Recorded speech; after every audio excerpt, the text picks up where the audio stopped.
Netuma kabajuma balanga waa'ee dhimma ragaa sobaa irratti yaada bareedaa kaasanii jiranii nutis akkuma mana murtiitti yaada kana cimsumaaf amma wanti nu rakkise jara lamaa wal dhabe osoo hin ta'in warra jara lamaan kana gidduu jiru nu rakkise amma yoo laaltanii jiraattan namni kitaabatti amanuu dadhabeeti kitaabatti amanuu dadhabanii kitaaba ciranii fixanii harkaan osoo kaakatanii yoo wayyaa taate jennee kakuu mana murtii aadaa mana murtii idilee keessa jiru.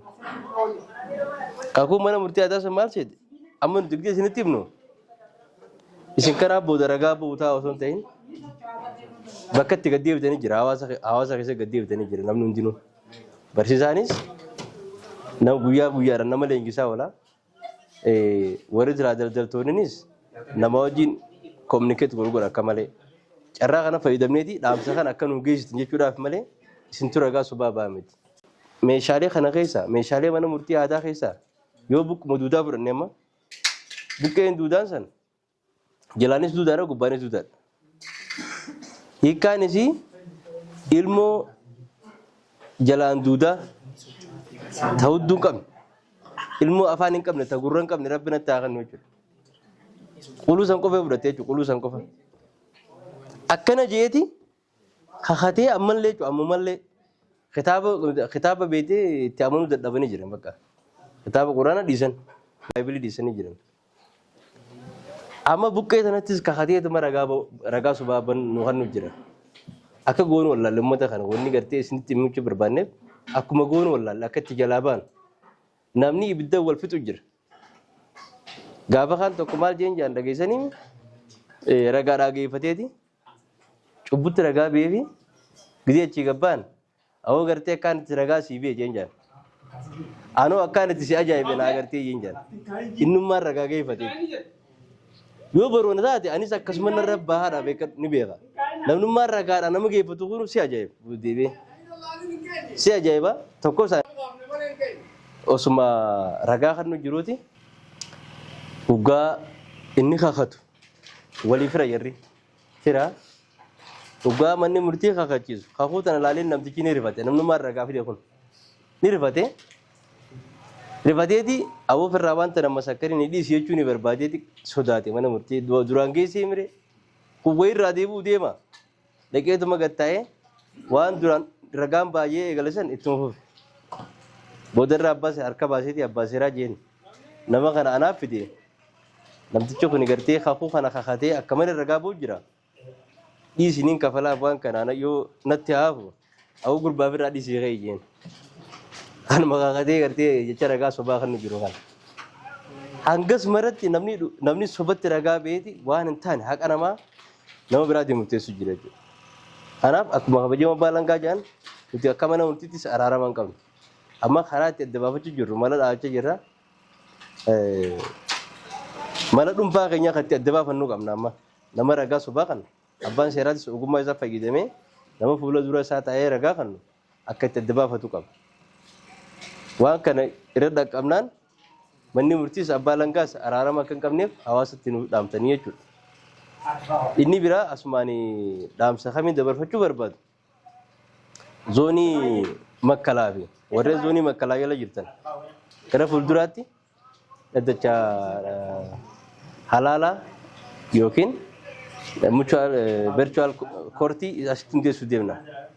Mana murtii karaa viidiyoo konferensiitiin akkuma gartee aanaarraa gara godinaatti falmachaa jiran san asuma Makkala teessanii yoo dhimmitti tokko karaa waan mana murtii itti isin hayyamsiisu yoo dhufe Makkaluma kanatti asumarraa abbaa seeraa dadayyu san akka qunnamtan. Amma namni ragaa faa nama ja'a torbafaa fuudheeti ragaa kana wacii baasee kan ifuuf maallaqa hin qabne asirraa dadar deemu jira. Waan kanarraa hambisuudhaaf waan yaadaa jirru jira. Waan asitti hundeessu jirru jira gara fuulduraatti irraa hafa jechuudha. Karaa deddeebisaan karaa kanarraa hafa Makkala akka dandeessu ni goona asumarraa waan silaa barbaaddan akka tajaajila argattan godhaa jira karaa mana murtiitiin isinis waan kana keessatti akka nu deeggartanii fi hawaasnis waan kanarraa baratee asumatti akka dhimma isaa fixatu ragaas asumatti akka geeffatu asumarraa fuunee jechuutti namsisnee waan akkasii dalagu jirra Waan kana keessatti immoo deeggarsi keessa murteessaadha. Tajaajila hawaasaati. Nama ulfa qabuuf haa jira, waa hedduutu jira. Waan akkasiin akka dhuginaa dhaabbattan kajoon barbaada. Galatooma abbaan langaatti uffatan ta'e. Daldalaa hubachuu. Daldalaa fi hojii daldalaa hubachuudha. Inni tokkoffaani. Inni lammaffaan yaadrimee konseptii jechuudha. Daldalaa hojii daldalaa wantoota biroo daldalaa wajjin wal qabatan ni ilaalla. Sadaffaa irratti seerota akka biyyaattis ta'ee akka naannootti dhimma daldalaatiif rogummaa qaban. Kan akka naannoo keenyaatti akka caffeetti tumamee fi manni marii bakka bu'oota uummataa tumee gad diriirse kan fa'aadha kajoos ni ilaalla. Inni biraa sababoota ka'umsaa daldala seeraan alaa keessatti hirmaachuudhaaf daldalaan tokko sababni ka'umsaa maalii kajoos jechuun qorannoodhaan dambee jira jechuudha.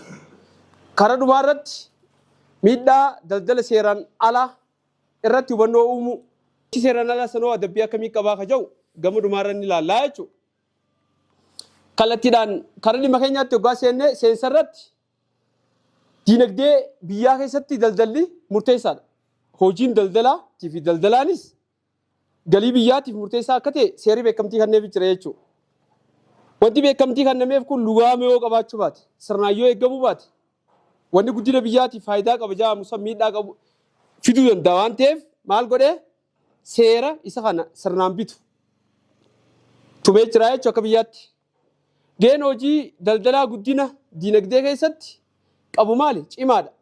Sababa kanaaf wantoota sochii daldalaa gufachiisuu danda'an seeraan maal godhuu barbaachisaa?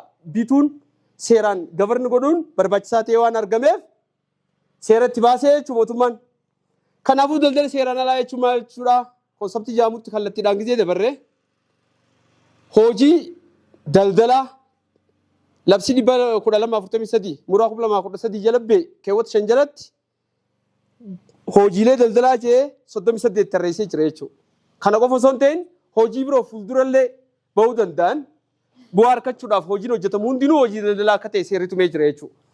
Haa ta'uti namoonni bu'uura seerri tumeen hojii daldalaa hin hojjenne yookiin immoo faallaa seeraatiin hojjetanii yoo argaman daldalli san daldala seeraan alaa jaamaa jechuudha. Hiikoo biraa keessa ijaan seera ifatti tumamee jiru haalatti daldalu meeshaa daldalu seera qabeessummaa meeshaatiif tajaajilaa seeronni garaagaraa tumanii jiran gaafa seera sana cabsinee argamne maal jaama daldala seeraan alaa jaamaa jechuudha. Hubanneemi saniifuu seerri daldalaa maal jaa beekuu qabnaadha.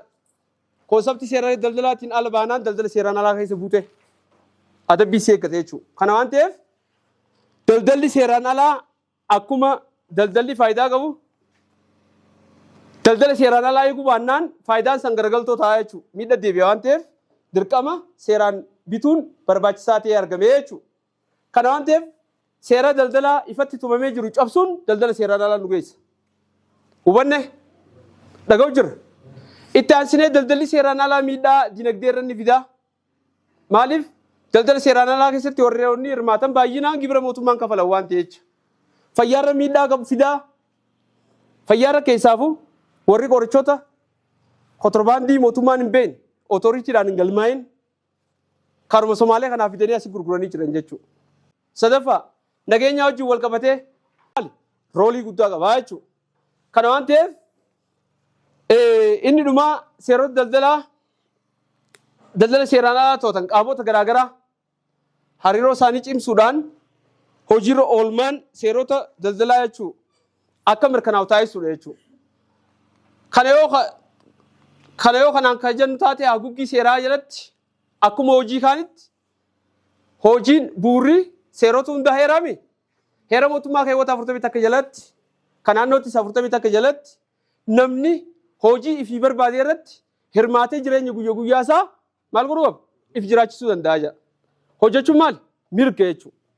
Heerri mootummaa daldalaas ta'ee waan biraa filattee filannoo keetiin hojjechuudhaaf akka mirga qabdu heera mootummaa keewwata 41 jalatti tumee jira jechuudha. Haa ta'uti konseptiin akka waliigalaatti heera jalatti tumame kun seera keessatti heera kana bu'uura godhatee jechuu bee jira waan ta'eef achi keessatti hojjechuu qabnaa jechuudha. Wanni asitti hubachuu qabnu hojjechuun mirga akka ta'e hojii daldalaa irratti asuma keessa kufa waan ta'eef hojii daldalaa irratti hirmaachuun mirga akka ta'e hubachuu qabdanii jechuudha. Inni lammaffaa seerri ogummaa dhimma kanaaf qabu seera daldalaa labsii 1243 muraa 2013 jalatti daldala jechuun kallattiidhaan hiikaa kan nuufi baatullee labsiin kun dhimma commercial code seera daldalaa kan jennu jechuudha. Keewwata 5 jalatti hiikaa daldalaa nama jaamuuf kallattiidhaan hiikaan kan hinneef. Haa ta'uti achuma jalatti yaadrimee ibseen daldalaa jechuun maal jechuu haja'u nuuf addaan baafachuu ni dandeenya jechuudha. Daldalaa jechuun nama hojii daldalaa ogummaa godhachuun akka hojii boqonnaa isaatti osoo hin ta'in ogummaa godhachuun bu'aa argachuuf jecha hojiilee keewwata 38 keewwata 5 jalatti tarreeffaman 38 irratti namni hirmaate hundinuu maal jaama daldalaa jaamaa jechuudha. Kana jalatti waa sadii guutamuu qaba wal faana. Inni tokkoffaan maali? Hojii daldalaa irratti hirmaachuu qaba. Fakkeenyaaf hojii tololaa irratti kan hirmaatu yoo ta'e namtichi san daldalaa jaamuu hin danda'u jechuudha. Maaliif? Bu'aa argachuudhaaf hin hojjenne waan ta'eef jecha. Akkasimi hojiilee daldalaa seeraan tumaman irratti namni hirmaate daldalaa jaama jechuudha. Shukutiidhaa fi qawwee daldala seeraan alaa keessa dabaree dhufnaan eenyuun namaan ajjeesee akkamitti bakka seera qabeessummaa meeshaa saniin beekama waan ta'eef nageenya keenya irrattis miidhaa qaba jechuudha.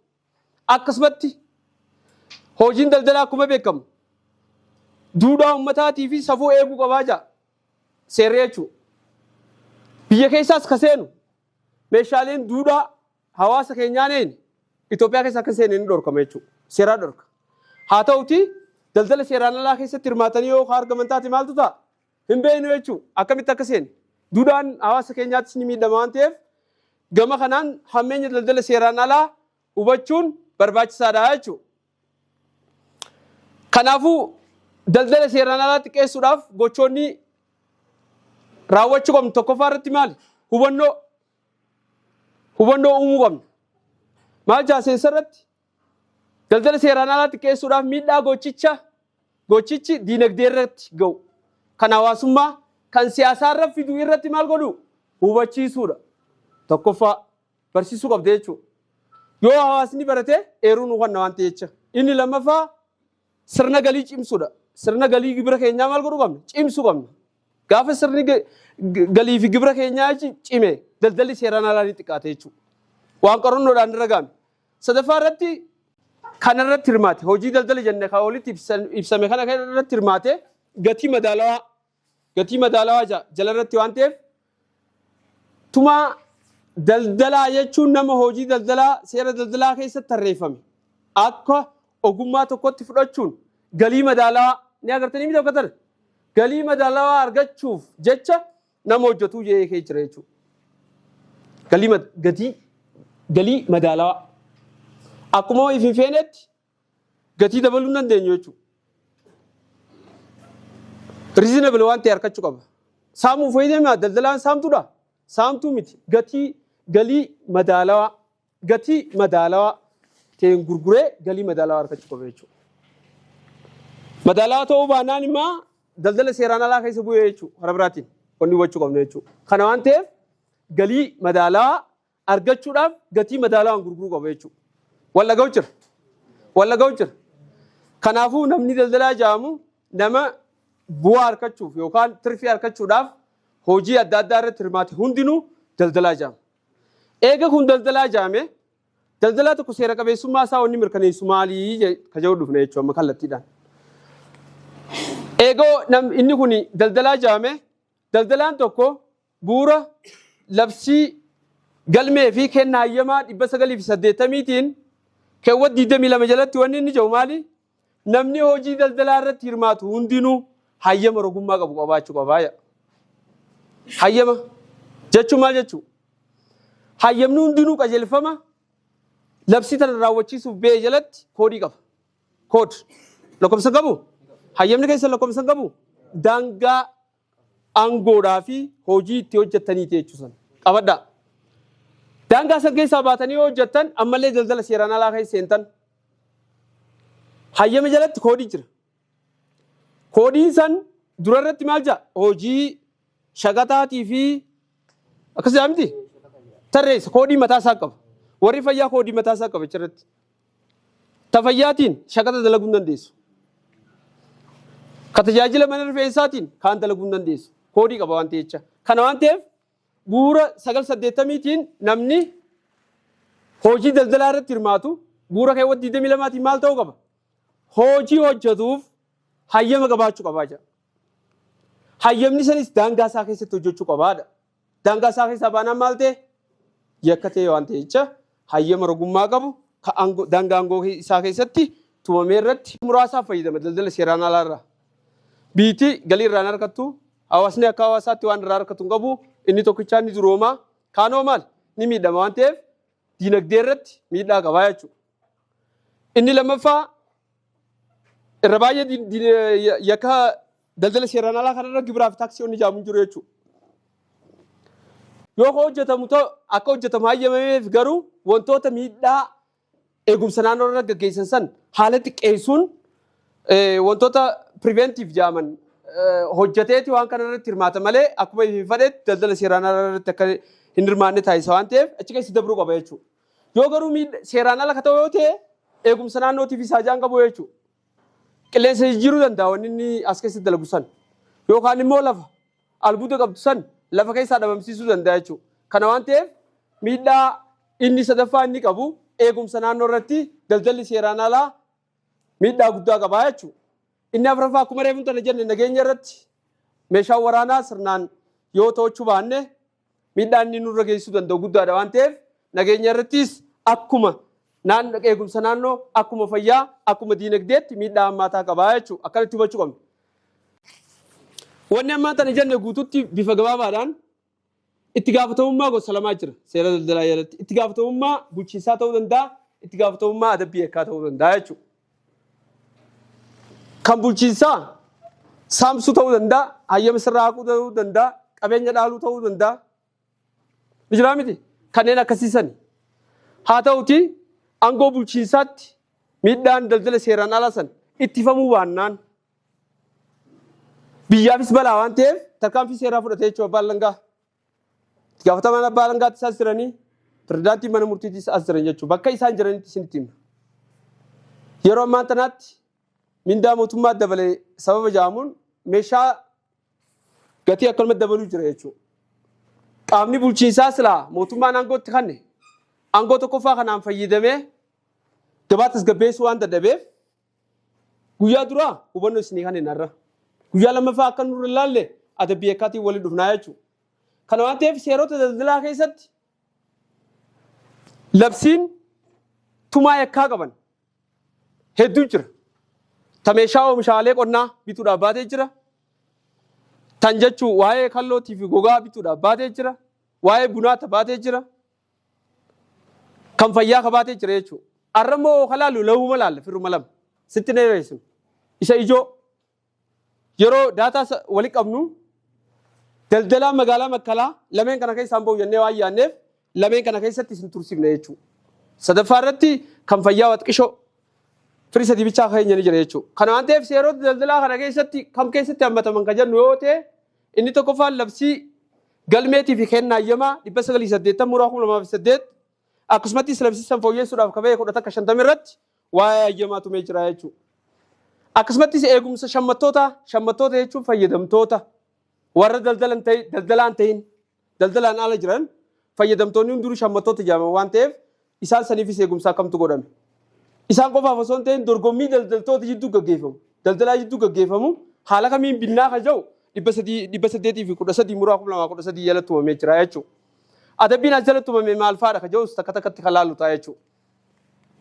Kallattiidhaan karaa adabbiitti hoggaa yaanu 980 irraa gizee eegallu. Namni kamiyyuu ragaa galmee daldalaa, hayyama daldalaa, ragaa addaa bakka bu'ummaa daldalaatiif fayyadu argachuudhaaf yookiin galmee daldalaa irratti galmeessuudhaaf yeroo ragaa dhiyeessin jedhu ragaan ati dhiyeessitu yookiin hayyama baafachuudhaaf ragaan ati dhiyeessitu yookiin immoo bakka bu'ummaa addaa argachuudhaaf ragaan ati dhiyeessitu ragaa sobaa ta'ee argamnaan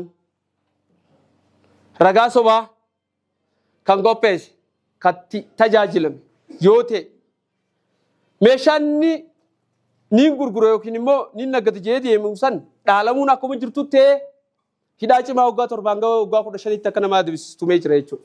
Dhaga'u jirtanii Ragaa sobaatiin hayyama daldalaa baafachuudhaaf yaaluun akkasumattis ragaa sobaa san fayyadamee hayyama daldalaa argatee kan argamu yoo ta'e ragaa sobaa saasan qabeenya inni irratti daldaluudhaaf jechuun fadhu makiinaa ta'u fadhu waan fadhe haa daldalu fadhu dukkaanaa ta'u fadhu ni dhaalamaa jechuudha.